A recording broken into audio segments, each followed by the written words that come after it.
Maggi செய்ய போகிறோம். அதுக்கு ஒரு பாக்கெட் எடுத்து வச்சுருக்கேன். இப்போ எப்படி செய்யலான்னு பார்த்துக்கலாங்க. செஞ்சுக்க போகிறோங்க.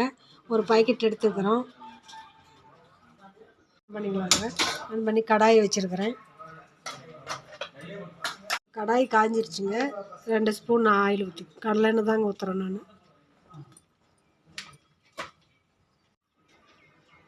1/4 ஸ்பூன் கடுகு போட்டுக்கலாங்க.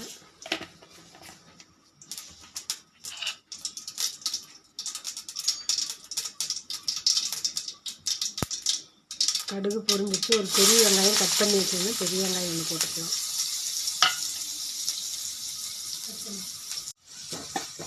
வெங்காயம் வதக்கிக்கலாங்க.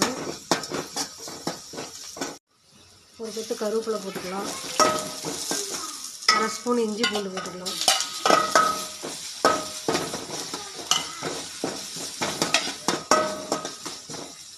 தக்காளி ஒன்று போட்டுக்கலாம்.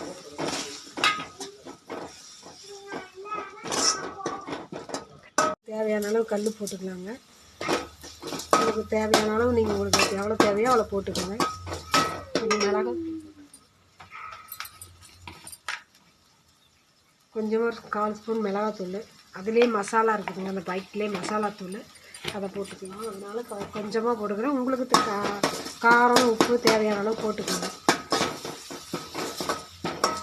ஒரு பாக்கெட்டுக்கு தேவையான அளவு தண்ணி ஊற்றிக்கலாங்க. நான் 200 ml தண்ணி ஊற்ற போகிறேங்க. தண்ணி ஊற்றி வச்சுங்க. பாருங்கள், தண்ணி ஊற்றி வச்சுங்க. இதில் நம்ம உப்பு வந்து பாதி உப்பு இருக்குதுங்க. மசாலாவில் உப்பு இருக்கும். அதனால் பாதி உப்பு அதுக்கு போட்டால் போதும். இப்போ இதை கொட்டிக்கலாங்க மசாலாவை.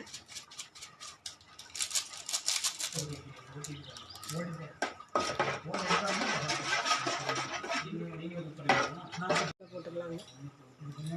கொதிக்கிட்டுங்க. மூடி போட்டு மூடி வச்சிடலாம். தண்ணி கொதிக்க கரெக்டான டைமுங்க.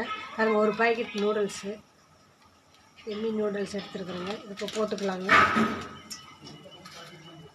ஒரு இது உடச்சி போட்டிருக்குறேன். நம்ம 2ஆக உடச்சி போட்டிருக்குறோங்க. இதை மூடி வச்சுக்கலாம். அப்படியே சிம்மிலே இருக்குது. உங்களுக்கு வேணும்னா எப்படி உடச்சி போடணுமா இல்லை உடைக்காத போனால் அப்படி போட்டுக்கணும். கொஞ்சம் நேரம் வேகணும். அப்படி மூடி வச்சுக்கலாங்க. பாருங்கள், மேகி நூடுல்ஸ் சூப்பராக ரெடி ஆகிடுச்சிங்க. பெரியவங்கலேருந்து சின்னவங்க வரையிலும் பிடிக்குங்க. இந்த மாதிரி மசாலா போட்டு அளவு போட்டு செஞ்சிங்கன்னா சாப்பிடாதவங்க கூட சாப்பிடுவாங்க.